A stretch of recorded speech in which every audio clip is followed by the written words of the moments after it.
ಇವತ್ತು ಸಂಜೆ ಅಥವಾ ನಾಳೆ ವೇಳೆಗೆ ಚಾರ್ಜ್ ಶೀಟ್ ಸಲ್ಲಿಕೆ ಆಗುತ್ತೆ ಅನ್ನುವಂತ ಮಾತಿತ್ತು. ಆದರೆ ಚಾರ್ಜ್ ಶೀಟ್ ಈಗ ಸಲ್ಲಿಕೆ ಆಗಿದೆ. ಚಾರ್ಜ್ ಶೀಟ್ ನಲ್ಲಿ ಎಲ್ಲವನ್ನೂ ಕೂಡ ಎಳೆ ಎಳೆಯಾಗಿ ಇಡಲಾಗಿದೆ. 3991 ಪುಟಗಳ ದೋಷಾರೋಪ ಪಟ್ಟಿ charge sheet. ACP Chandan Kumar ನೇತೃತ್ವದಲ್ಲಿ ಚಾರ್ಜ್ ಶೀಟ್ ಸಲ್ಲಿಕೆಯಾಗಿದೆ. ಸಿಆರ್ಪಿಸಿ 173/8 ಅಡಿನಲ್ಲಿ ಪ್ರಾಥಮಿಕ ಚಾರ್ಜ್ ಶೀಟ್. ಸಿಆರ್ಪಿಸಿ 161, 164 ಅಡಿಯಲ್ಲಿ 27 ಹೇಳಿಕೆಗಳನ್ನು ದಾಖಲು ಮಾಡಲಾಗಿದೆ. ಪ್ರತ್ಯಕ್ಷ ಸಾಕ್ಷಿಗಳು 3 ಮತ್ತು ಎಫ್ಎಸ್ಎಲ್, ಸಿಎಫ್ಎಲ್ ಆ ಸಾಕ್ಷಿಗಳು ಸೇರಿದಂಗೆ ಸಿಆರ್ಪಿಸಿಯ 161 ಮತ್ತು 164 ಸೇರಿದಂತೆ ಒಟ್ಟು ಸಾಕ್ಷಿಗಳು. ರೇಣುಕಾಸ್ವಾಮಿ ಕೊಲೆ ಕೇಸ್ನ ಪಂಚನಾಮೆಗೆ 59 ಮಂದಿಯ ಬಳಕೆ.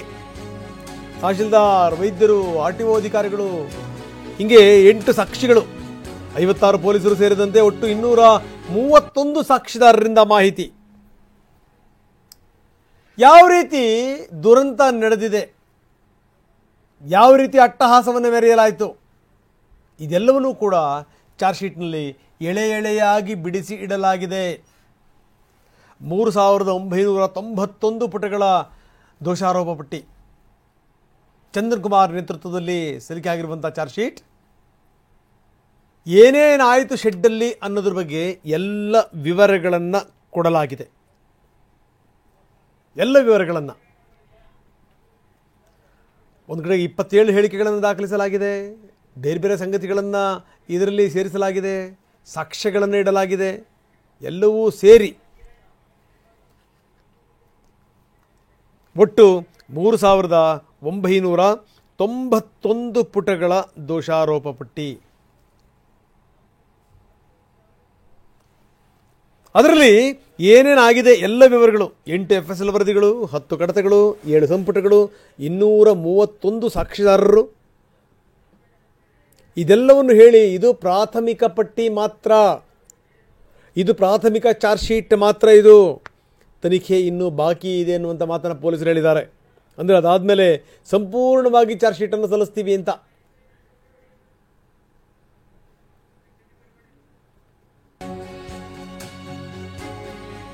ಹೈದರಾಬಾದ್ನಿಂದ ಎಫ್ಎಸ್ಎಲ್, ಸಿಎಫ್ಎಸ್ಎಲ್ ವರದಿಗಳು ಇನ್ನೂ ಬರಬೇಕು. ಹೀಗಾಗಿ ಇನ್ನೂ ಪೂರ್ಣಗೊಂಡಿಲ್ಲ ತನಿಖೆ. ಕೇಸ್ನ ತನಿಖೆ ಮುಗಿದಿಲ್ಲ, ತನಿಖೆ ಬಾಕಿ ಇದೆ, ಅದಾದ್ಮೇಲೆ ನಂತರ ಸೇರಿಸ್ತೀವಿ, ಈ ಮಾತನ್ನ ಪೊಲೀಸರು ಹೇಳಿದ್ದಾರೆ. ತನಿಖೆ ಆದ್ಮೇಲೆ ಆ ಪುಟಗಳನ್ನು ಕೂಡ ಸೇರಿಸಲಾಗುತ್ತೆ ಅಂತ ಪೊಲೀಸರು ಇದು ಸಂಬಂಧಪಟ್ಟಂಗೆ ದಾಖಲೆಗಳನ್ನು ಕೇಳಿದ್ದಾರೆ. 17 ಆರೋಪಿಗಳ ವಿರುದ್ಧ ಸಲ್ಲಿಕೆ ಆಗಿರುವಂತಹ ಚಾರ್ಜ್ ಶೀಟ್. ಒಟ್ಟು 231 ಸಾಕ್ಷ್ಯಗಳನ್ನು ಒಳಗೊಂಡಿರುವಂತಹ ಚಾರ್ಜ್ ಶೀಟ್. ಒಂದು ಸಿಎಫ್ಎಸ್ಎಲ್ ವರದಿ ಬರಬೇಕು, ಒಂದು ಎಫ್ಎಸ್ಎಲ್ ವರದಿ ಬರಬೇಕು ಹೈದರಾಬಾದ್ನಿಂದ. ಅವೆರಡೂ ಬಂದಾದ ಮೇಲಿಂದ ಅದನ್ನು ಸೇರಿಸಿ ಇದಕ್ಕೆ ಕೊಡಲಾಗುತ್ತೆ. ಅಂದರೆ ಇನ್ನು ತನಿಖೆ ಮುಗಿದಿಲ್ಲ, ಇನ್ನೂ ಬಾಕಿ ಇದೆ. ಅದೆಲ್ಲವೂ ಬಂದ ಮೇಲೆ ಇನ್ನೊಂದಿಷ್ಟು ಸಂಗತಿಗಳು ಕೂಡ ಸೇರಿಸ್ತೀವಿ ಅಂತ ಪೊಲೀಸರು ಕೋರ್ಟಿಗೆ ಹೇಳಿದ್ದಾರೆ. ಇನ್ನು ಕೆಲ ದಾಖಲೆಗಳ ಬಗ್ಗೆ ಪೊಲೀಸರು ಮಾಹಿತಿಗಳನ್ನು ಕೂಡ ಕೇಳಿದ್ದಾರೆ. ದರ್ಶನ್ ನೋಡಿ, ಈ ಕೊಲೆನಲ್ಲಿ ದರ್ಶನ್ ಸೇರಿದಂತೆ ಬೇರೆ ಬೇರೆಯವರ ಪಾತ್ರಗಳು ಏನೇನಿದೆ ಅನ್ನೋ ವಿಚಾರಕ್ಕೆ ಸಂಬಂಧಪಟ್ಟಂಗೆ ಆರ್ಟಿಒ ಸಾಕ್ಷಿಗಳನ್ನು ಕೂಡ ಸೇರಿಸಲಾಗಿದೆ.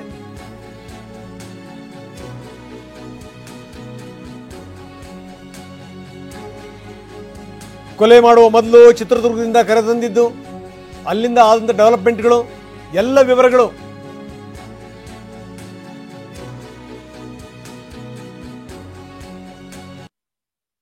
ಪಾತ್ರಗಳೇನೇನನ್ನು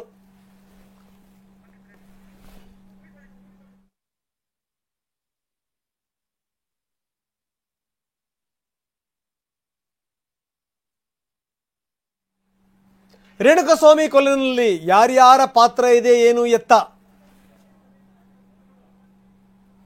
ಕೊಲೆ ಹಾಗೂ ಸಾಕ್ಷ್ಯನಾಶಕ್ಕೆ ಯಾವ್ಯಾವುದನ್ನು ಬಳಸಿಕೊಳ್ಳಲಾಗಿದೆ, ಏನೇನನ್ನು ಮಾಡಲಾಗಿದೆ, ಇಲ್ಲಿಂದ ಎಲ್ಲ ವಿವರಗಳನ್ನು ಕಲೆ ಹಾಕಿದ್ರಿಂದ ಹಿಡಿದು ಚಿತ್ರದುರ್ಗದಿಂದ ರೇಣುಕಾಸ್ವಾಮಿಯನ್ನು ಎತ್ಕೊಂಬರೋದ್ರಿಂದ ಹಿಡಿದು ಕೊಲೆ ಆಗೋದ್ರ ತನಕ ಏನೇನಾಯಿತು ಅದೆಲ್ಲ ವಿವರಗಳನ್ನು ಕೂಡ ಚಾರ್ಜ್ ಶೀಟ್ನಲ್ಲಿ ಸೇರಿಸಲಾಗಿದೆ.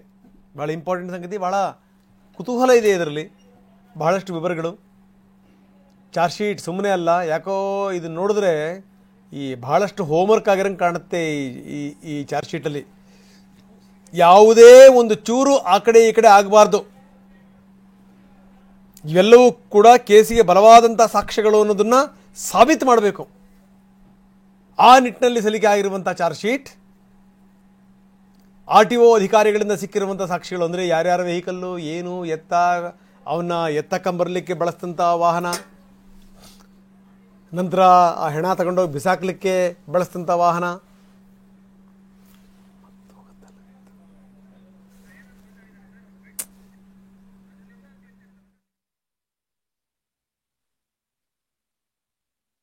ಈ ಕಾಮಾಕ್ಷಿಪಾಳ್ಯದಲ್ಲಿ ವರದಿಯಾಗಿದ್ದಂತಹ ರೇಣುಕಾಸ್ವಾಮಿ ಕೊಲೆ ಪ್ರಕರಣದ ತನಿಖೆ ಸಂಪೂರ್ಣವಾಗಿ ಮುಗಿದಿದ್ದು, ಇವತ್ತು ನಾವು 24ನೇ ACMM ನ್ಯಾಯಾಲಯಕ್ಕೆ ನಾವು ಅಂತಿಮ ವರದಿಯನ್ನು ಸಲ್ಲಿಸ್ತಾ ಇದ್ದೇವೆ. ಇದು ಒಟ್ಟು 17 ಆರೋಪಿತರುಗಳ ವಿರುದ್ಧ ಸುಮಾರು 231 ಸಾಕ್ಷಿದಾರರನ್ನು ಒಳಗೊಂಡಂತೆ ಪ್ರತ್ಯಕ್ಷ, ಸಾಂದರ್ಭಿಕ, ತಾಂತ್ರಿಕ, ವೈಜ್ಞಾನಿಕ ಹಾಗೂ ಇತರೆ ಸಾಕ್ಷ್ಯಾಧಾರಗಳನ್ನು ಹೊಂದಿರತಕ್ಕಂತಹ ಒಂದು ಅಂತಿಮ ವರದಿ ಇದಾಗಿರುತ್ತದೆ. ಒಟ್ಟು 7 ಸಂಪುಟಗಳ 10 ಕಡತಗಳನ್ನು ಇದು ಹೊಂದಿದ್ದು ಬಹಳ ಬೃಹತ್ ತನಿಖೆಯಾಗಿರೋದ್ರಿಂದ ಎಲ್ಲ ಆಯಾಮಗಳಿಂದ ತನಿಖೆಯನ್ನು ಮಾಡಿದ್ದು ಒಟ್ಟು ಸುಮಾರು 3991 ಪುಟಗಳನ್ನು ಇದರಲ್ಲಿ ಅಳವಡಿಸಿಕೊಳ್ಳಲಾಗಿದೆ. ಈ ಕೊಲೆ ಪ್ರಕರಣಕ್ಕೆ ಸಂಬಂಧಪಟ್ಟಂತೆ ನಾವು ಒಟ್ಟು 17 ಆರೋಪಿಗಳನ್ನು ಬಂಧಿಸಲಾಗಿದ್ದು ಅವರೆಲ್ಲ ಈಗಲೂ ಕೂಡ ನ್ಯಾಯಾಂಗ ಬಂಧನದಲ್ಲಿ ಇದ್ದಾರೆ. ಕೆಲವರುಗಳನ್ನು ಬೇರೆ ಬೇರೆ ನ್ಯಾಯಾಲಯಗಳಿಗೆ ಈಗಾಗಲೇ ತಮಗೆ ಗೊತ್ತಿರೋ ಹಾಗೆ ಶಿಫ್ಟ್ ಮಾಡಲಾಗಿದೆ. ಇದರಲ್ಲಿ ಒಟ್ಟು ಪ್ರತ್ಯಕ್ಷ ಸಾಕ್ಷಿದಾರರು 3 ಜನ ಮತ್ತು 161 ಮತ್ತು 164 ಸ್ಟೇಟ್ಮೆಂಟ್ಗಳನ್ನು ನಾವೇನು ಮಾಡ್ತೀವಿ, ನ್ಯಾಯಾಧೀಶರ ಮುಂದೆ ಸುಮಾರು 27 ಜನ ಸಾಕ್ಷಿದಾರರ ಹೇಳಿಕೆಗಳನ್ನು ಪಡೆಯಲಾಗಿದೆ. ಉಳಿದವರ ಆ ಹೇಳಿಕೆಗಳನ್ನು ನಮ್ಮ ಪೊಲೀಸ್ ಅಧಿಕಾರಿಗಳ ಮುಂದೆ ಪಡೆಯಲಾಗಿದೆ. ಅದೇ ರೀತಿ FSL ಮತ್ತು CFSLಗೆ ಅನೇಕ ವಸ್ತುಗಳನ್ನು ಪರೀಕ್ಷೆಗೆ ಕಳಿಸಲಾಗಿದ್ದು ಅವೆಲ್ಲ ವರದಿಗಳು ಬಂದಿದ್ದಾವೆ. CFSLನಿಂದ ಇನ್ನೂ ಕೆಲವೊಂದು ವರದಿಗಳು ಬಾಕಿ ಇದ್ದಾವೆ. ಒಟ್ಟು ಸುಮಾರು 59 ಜನ ಪಂಚರು ಈ ಒಂದು ಇದರಲ್ಲಿ ಇದ್ದಾರೆ. ಜೊತೆಗೆ ಇದರಲ್ಲಿ ಇತರ ಸರ್ಕಾರಿ ಅಧಿಕಾರಿಗಳಿರ್ಬೋದು ಅಥವಾ ಇತರರು ಇರ್ಬೋದು, ಅವ್ರನ್ನೂ ಕೂಡ ಸಾಕ್ಷಿದಾರನ ಮಾಡಿದೆ. ಉದಾಹರಣೆ ತಹಸೀಲ್ದಾರರು, ವೈದ್ಯರು, RTO ಅಧಿಕಾರಿಗಳು, ಇಂಜಿನಿಯರ್ಗಳು ಅವರನ್ನು ಕೂಡ ಇದರಲ್ಲಿ ಸಾಕ್ಷಿದಾರರನ್ನಾಗಿ ಮಾಡಲಾಗಿದೆ. ಪೊಲೀಸ್ ಅಧಿಕಾರಿಗಳು ಒಟ್ಟು 56 ಜನ ಈ ಅಂತಿಮ ವರದಿಯಲ್ಲಿ ಸಾಕ್ಷಿದಾರರನ್ನಾಗಿ ನಮೂದಿಸಲಾಗಿದೆ. ಹೀಗಾಗಿ ಒಟ್ಟು ಸಾಕ್ಷಿದಾರರೇನಿದ್ದಾರೆ ಅವರು 231 ಜನ ಸಾಕ್ಷಿದಾರರು ಈ ಕೊಲೆ ಪ್ರಕರಣದ ತನಿಖೆಯಲ್ಲಿ ನಮಗೆ ಭಾಗಿಯಾಗಿದ್ದಾರೆ. ಅವರೆಲ್ಲರ ಒಂದು ಇದರಲ್ಲಿ ಉಲ್ಲೇಖಿಸಲಾಗಿದೆ. ಸರ್, ಈಗ ಒಟ್ಟು FSL, CFSL ಏನು ಕಳಿಸಿರೋ ವರದಿಗಳು ಅದೆಲ್ಲ ರಿಪೋರ್ಟ್ ಬಂದಿದೆ, ಇನ್ನೂ ಬಾಕಿ ಇದೆ. FSLಗೆ ಸಂಬಂಧಪಟ್ಟ ಹಾಗೆ ಬೆಂಗಳೂರು ನಗರದಲ್ಲಿರ್ತಕ್ಕಂಥ ನಮ್ಮ ರಾಜ್ಯದ ವಿಧಿವಿಜ್ಞಾನ ಪ್ರಯೋಗಾಲಯ ಏನಿದೆ ಅದರಿಂದ ಎಲ್ಲ ವರದಿಗಳು ಬಂದಿದ್ದಾವೆ. ಅದಕ್ಕೆ ಬೇಕಾಗಿರ್ತಕ್ಕಂಥ ಪೂರಕ ವಿವರಗಳನ್ನು ಕೂಡ ಅವರು ಕೊಟ್ಟಿದ್ದಾರೆ. CFSL ಹೈದರಾಬಾದ್ಗೆ ಕೆಲವೊಂದು ತಾಂತ್ರಿಕ ವಸ್ತುಗಳನ್ನು ಕಳಿಸಲಾಗಿತ್ತು, ಎಲೆಕ್ಟ್ರಾನಿಕ್ ಡಿವೈಸ್ಗಳನ್ನು. ಅವುಗಳಲ್ಲಿ ಸಂಪೂರ್ಣ ವರದಿಗಳು ಇನ್ನೂ ಬಂದಿರಲಿಲ್ಲ. ಈಗ ಬಂದಿರತಕ್ಕಂಥ ವರದಿಗಳ ಆಧಾರದ ಮೇಲೆ ನಾವು ಅಂತಿಮ ವರದಿಯನ್ನು ಸಲ್ಲಿಸಿದ್ದೇವೆ. ಇನ್ನು ಚಾರ್ಜ್ ಶೀಟ್ ಸಲ್ಲಿಕೆ ನಂತರ ಕೋರ್ಟ್ ಪ್ರಕ್ರಿಯೆ ಆರಂಭ ಆಗುತ್ತೆ. ಶೀಘ್ರದಲ್ಲೇ ಕೇಸ್ ಸೆಷನ್ಸ್ ಕೋರ್ಟ್ಗೆ ವರ್ಗಾವಣೆ ಆಗುತ್ತೆ. ಸೆಷನ್ಸ್ ಕೋರ್ಟ್ಗೆ ಮ್ಯಾಜಿಸ್ಟ್ರೇಟರು ವರ್ಗಾಯಿಸ್ತಾರೆ. ಕೊಲೆ ಪ್ರಕರಣ ಆಗಿರೋದ್ರಿಂದ ವಿಚಾರಣೆ ನಡೆಸುವಂತಿಲ್ಲ. ಮ್ಯಾಜಿಸ್ಟ್ರೇಟ್ ಕೋರ್ಟ್ ಸಾಕ್ಷ್ಯ ವಿಚಾರಣೆ ನಡೆಸಂಗಿಲ್ಲ. ಅದಕ್ಕೋಸ್ಕರ ಹೀಗಾಗಿ ಸೆಷನ್ಸ್ ಕೋರ್ಟ್ಗೆ ಅದನ್ನು ವರ್ಗಾಯಿಸಲಾಗುತ್ತೆ. ನೋಡಿ, ಇಲ್ಲಿಂದ ಈಗ ಹೊಸ ತಿರುವು ಶುರುವಾಗುತ್ತೆ. ಒಂದು ಸಂಗತಿನ ಗಮನ ಇಟ್ಟು ನೋಡಬೇಕು. ಇದೆಲ್ಲದೂ ಕೂಡ ಈ ಬೆಂಗಳೂರು ಜೈಲಲ್ಲಿ ಆಯ್ತಲ್ಲ, ಇವೆಲ್ಲವೂ ರಾದ್ಧಾಂತಗಳಾಗಲಿಲ್ಲ ಅಂದಿದ್ದಿದ್ರೆ ಏನೋ ಒಂದಿಷ್ಟು ಬೇಲ್ಗಿಲ್ ಸಿಗುತ್ತೆ ಅನ್ನೋವಂಥ ನಂಬಿಕೆನಾದರೂ ಇತ್ತು. ಆದರೆ ಈಗ ಆ ನಂಬಿಕೆ ಕೂಡ ಹೊರಟು ಹೋಗಿದೆ. ಸ್ಥಿತಿ ಇದು ನೋಡಿ. ಬರೀ ನಮ್ಮ ಕೋರ್ಟ್ ಹಿರಿಯ ಪ್ರತಿನಿಧಿ ರಮೇಶ್ ಈಗ ನಮ್ಮೊಂದಿಗೆ ನೇರ ಸಂಪರ್ಕದಲ್ಲಿದ್ದಾರೆ. ರಮೇಶ್, ಭಾಳ ಗಮನಿಸಬೇಕಾದಂಥ ಸಂಗತಿ ಇದು ಸಾಮಾನ್ಯದ್ದಲ್ಲ. 3991 ಪುಟಗಳ ಚಾರ್ಜ್ ಶೀಟ್ ಆ ದೋಷಾರೋಪ ಪಟ್ಟಿಯನ್ನು ಸಲ್ಲಿಸಲಾಗಿದೆ. ಈ ದೋಷಾರೋಪ ಪಟ್ಟಿಯನ್ನು ಮುಗಿದಿಲ್ಲ, ಇನ್ನೂ ಕೂಡ ಬಾಕಿ ಇದೆ. ಯಾಕಂದರೆ FSL ರಿಪೋರ್ಟ್ಗಳು ಬಾಕಿ ಇದ್ದಾವೆ. ಅದನ್ನು ಸೇರಿಸಿ ಆಮೇಲೆ ಅದನ್ನು ಕಂಪ್ಲೀಟ್ ಮಾಡಿಕೊಡ್ತೀವಿ ಅನ್ನುವಂಥ ಮಾತನ್ನು ಪೊಲೀಸರು ಹೇಳಿದ್ದಾರೆ. ಈಗ ಇದು ಕೋರ್ಟಿಗೆ ಬರಬೇಕು. ಈ ವಿಚಾರಣೆಗೆ ಸಂಬಂಧಪಟ್ಟಂಗೆ ಏನೇನು ಆಗುತ್ತೆ ಇದಕ್ಕೆ ಸಂಬಂಧಪಟ್ಟ ಪ್ರೊಸೀಜರ್ಸ್ ಅಂತ ರಮೇಶ್? ರಂಗನಾಥ್, ಈಗಷ್ಟೇ ಈಗ ಏನು ಕೋರ್ಟ್ಗೆ ಚಾರ್ಜ್ ಶೀಟನ್ನು ಸಲ್ಲಿಕೆ ಮಾಡಿದ್ದಾರೆ. 90 ಡೇಸ್ ಒಳಗಡೆ ಯಾವುದೇ ಒಂದು ಮರ್ಡರ್ ಕೇಸ್ ಆದರೆ 90 ಡೇಸ್ ಒಳಗಡೆ ಚಾರ್ಜ್ ಶೀಟ್ ಆಗಬೇಕು. ಅದೇ ರೀತಿ ಅವರು ಚಾರ್ಜ್ ಶೀಟನ್ನು ಹಾಕಿದ್ದಾರೆ. ಒಂದು ವೇಳೆ ಚಾರ್ಜ್ ಶೀಟ್ ಆಗದೆ ಹೋಗಿದ್ರೆ ಅವಾಗ ಆಟೋಮೆಟಿಕ್ ಬೇಲ್ ಆಗಿಬಿಟ್ಟಿರೋದು ಅವ್ರಿಗೆ. ಹೀಗಾಗಿ ಅವರು ಈಗ ಚಾರ್ಜ್ ಶೀಟ್ ಹಾಕಿರೋದ್ರಿಂದ ಈಗ ಕೋರ್ಟ್ ಅದನ್ನು ಏನು ಎಲ್ಲವನ್ನು ಕೂಡ ವೆರಿಫಿಕೇಶನ್ ಮಾಡಿ, ಪ್ರತಿಯೊಂದು ಪುಟವನ್ನು ಕೂಡ ವೆರಿಫಿಕೇಶನ್ ಮಾಡಿ ಅದನ್ನು ಕಾಗ್ನಿಜೆನ್ಸ್ ತಗೊಂಡು ಅದಕ್ಕೆ CC ನಂಬರ್ ಅಂತೇಳಿ ಅಲಾಟ್ ಮಾಡ್ತಾರೆ ಮೊದಲು. ಅದಾದಮೇಲೆ ಈ ಕೇಸ್ನ ಒಂದು ಪ್ರತಿಗಳನ್ನು ಆರೋಪಿಗಳ ಪರ ವಕೀಲರಿಗೆ ಕೊಡ್ತಾರೆ, ಅಥವಾ ಆರೋಪಿಗಳಿದ್ರೆ ಆರೋಪಿಗಳಿಗೆ ಕೊಡ್ತಾರೆ, ಅಥವಾ ಅವ್ರ ವಕೀಲರಿಗೆ ಕೊಡ್ತಾರೆ. ಹೀಗಾಗಿ ಅದು ಕೊಟ್ಟ ನಂತರ ಈ ಕೇಸನ್ನ ಸೆಷನ್ಸ್ ಕೋರ್ಟ್ಗೆ ವರ್ಗಾವಣೆ ಆಗುವಂಥ ಪ್ರಕ್ರಿಯೆ ನಡೆಯುತ್ತೆ. ಯಾಕೆಂದರೆ ಈ ಕೇಸ್ನ ಟ್ರಯಲ್ ನಡೆಯೋದು ಏನು ಮ್ಯಾಜಿಸ್ಟ್ರೇಟ್ ಕೋರ್ಟ್ನಲ್ಲ, ಸೆಷನ್ಸ್ ಕೋರ್ಟ್ನಲ್ಲಿ. ಯಾಕಂದರೆ 7 ವರ್ಷಕ್ಕಿಂತ ಜಾಸ್ತಿ ಶಿಕ್ಷೆ ಇರುವಂಥ ಪ್ರಕರಣಗಳಲ್ಲಿ ಸೆಷನ್ಸ್ ಕೋರ್ಟೇ ವಿಚಾರಣೆ ಮಾಡಬೇಕಾಗುತ್ತೆ. ಹೀಗಾಗಿ ಅದು ಒಂದು ಸಲ ಸೆಷನ್ಸ್ ಕೋರ್ಟ್ಗೆ ವರ್ಗಾವಣೆ ಆದ ನಂತರ SC ನಂಬರ್ ಅಂತೇಳಿ ಹೊಸ ನಂಬರನ್ನು ಅದಕ್ಕೆ ಅಲಾಟ್ ಮಾಡ್ತಾರೆ. ಹೀಗಾಗಿ ಈಗ ಯಾವ ಕೋರ್ಟ್ ಇದನ್ನು ತನಿಖೆ ನಡೆಸುತ್ತೆ, ಅಂದರೆ ವಿಚಾರಣೆ ನಡೆಸುತ್ತೆ ಅನ್ನೋದು ಇಂಪಾರ್ಟೆಂಟು. ಯಾಕಂದರೆ ಸರ್ಕಾರ ಏನಾದರೂ ತ್ವರಿತಗತಿ ನ್ಯಾಯಾಲಯಕ್ಕೆ ಏನಾದರೂ ಈ ಕೇಸನ್ನು ವರ್ಗಾವಣೆ ಮಾಡಿ ಅಂತೇಳಿ ಸೂಚನೆ ಕೊಟ್ಟರೆ ಆಗ ಕೇಸು ತ್ವರಿತಗತಿ ಅಂದರೆ ಫಾಸ್ಟ್ ಟ್ರ್ಯಾಕ್ ಕೋರ್ಟ್ಗೂ ಕೂಡ ವರ್ಗಾವಣೆ ಆಗ್ಬೋದು.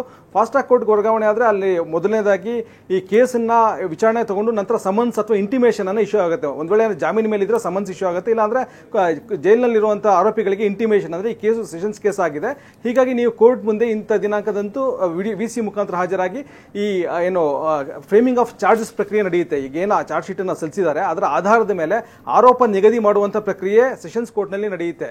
ಸೆಷನ್ಸ್ ಕೋರ್ಟ್ನಲ್ಲಿ ಆರೋಪ ನಿಗದಿ ಪ್ರಕ್ರಿಯೆ ನಂತರ ಇವರಿಗೆ ಪ್ಲೀ, ಅಂದರೆ ಅದಕ್ಕಿಂತ ಮುಂಚೆ ಬೇಕಾದ್ರೆ ಇವರು ಡಿಸ್ಚಾರ್ಜ್ ಅಪ್ಲಿಕೇಶನ್ ಕೂಡ ಹಾಕೋಬಹುದು. ಅದಕ್ಕೂ ಕೂಡ ಒಂದು ಅವಕಾಶ ಇರುತ್ತೆ. ಅಂದರೆ ನಮ್ಮ ಮೇಲೆ ಆರೋಪಗಳೆಲ್ಲ ಸುಳ್ಳು, ಹೀಗಾಗಿ ನಮ್ಮನ್ನ ಪ್ರಕರಣದಿಂದ ಕೈ ಬಿಡಿ ಅಂತೇಳಿ ಅರ್ಜಿ ಹಾಕೋದಕ್ಕೂ ಕೂಡ ಅವಕಾಶ ಇರುತ್ತೆ. ಅದಾದ ನಂತರ ಫ್ರೇಮಿಂಗ್ ಆಫ್ ಚಾರ್ಜಸ್ ಆಗುತ್ತೆ. ಅದಾದ ನಂತರ ಇವರ ಪ್ಲೀ, ಅಂದರೆ ಇವರ ಮೇಲಿರೋ ಆರೋಪಗಳನ್ನ ಓದ್ತಾರೆ ನ್ಯಾಯಾಧೀಶರು. ಆರೋಪಿಗಳ ಮುಂದೆನೆ ಇದನ್ನು ಓದ್ತಾರೆ, ಮೇಲೆ ಇಂಥ ಆರೋಪ ಇದೆ, ಏನು ಹೇಳ್ತೀರಿ ಇದ್ರ ಬಗ್ಗೆ ಅಂತೇಳಿ ಅವ್ರನ್ನ ಪ್ರಶ್ನೆ ಮಾಡ್ತಾರೆ. ಅದಕ್ಕೆ ಅವರು ಉತ್ತರ, ಅಂದರೆ ಇದೆಲ್ಲ ಸುಳ್ಳು ಅಂತ ಸಹಜವಾಗಿ ಎಲ್ಲ ಆರೋಪಿಗಳು ಕೂಡ, ಸಾಮಾನ್ಯವಾಗಿ ಯಾವುದೇ ಆರೋಪಿಗಳು ಕೂಡ ಅವರ ತಪ್ಪನ್ನ ಮೊದಲನೇ ಇನ್ಸ್ಟೆನ್ಸ್ ಅಲ್ಲೇ ಅವ್ರು ಒಪ್ಕೊಳ್ಳಲ್ಲ. ಹೀಗಾಗಿ ಅವರೆಲ್ಲರೂ ಕೂಡ ನಾನೇನು ತಪ್ಪು ಮಾಡಿಲ್ಲ ಅನ್ನುವಂಥ ಉತ್ತರವನ್ನೇ ಕೊಡ್ತಾರೆ. ಅದಾದ ಮೇಲೆ ಕೇಸು ಸಾಕ್ಷ್ಯ ವಿಚಾರಣೆ ನಡೆಯುತ್ತೆ. ಸಾಕ್ಷ್ಯ ವಿಚಾರಣೆಯಲ್ಲಿ ಇದೆಲ್ಲವನ್ನು, ಈಗೇನು ಚಾರ್ಜ್ ಶೀಟ್ನಲ್ಲಿ ಏನು ಅಂಶಗಳಿದೆ ಅದೆಲ್ಲವನ್ನು ಕೂಡ ಕೋರ್ಟ್ ಮುಂದೆ ಸಾಬೀತು ಮಾಡಬೇಕಾಗುತ್ತೆ. ಯಾಕಂದ್ರೆ ಪೊಲೀಸರು ಮುಂದೆ ಏನೇ ಹೇಳಿಕೆಯನ್ನು ಕೊಟ್ಟಿರ್ಬೋದು ಅಥವಾ ಏನೇ ಪ್ರಕರಣ ನಡೆದಿರ್ಬೋದು, ಆದರೆ ಇದೆಲ್ಲವೂ ಕೂಡ ಈಗ ಕೋರ್ಟ್ ಮುಂದೆ ಹಾಜರಾಗಿ ಎಲ್ಲಾ ಸಾಕ್ಷಿಗಳು ಹೇಳಿಕೆಯನ್ನು ನೀಡಬೇಕಾಗುತ್ತೆ. ಇಲ್ಲಿ ಬಹಳ ಕ್ರೂಷಿಯಲ್ ಇರುವಂತದ್ದು 3 ಜನ ಪ್ರತ್ಯಕ್ಷ ಸಾಕ್ಷಿಗಳು ಅಂತೇಳಿ ಪೊಲೀಸರು ಉಲ್ಲೇಖ ಮಾಡಿದ್ದಾರೆ. ಅವರ ಸಾಕ್ಷಿಗಳು ಈ ಕೇಸಲ್ಲಿ ಬಹಳ ಇಂಪಾರ್ಟೆಂಟ್ ಆಗಿರುತ್ತೆ.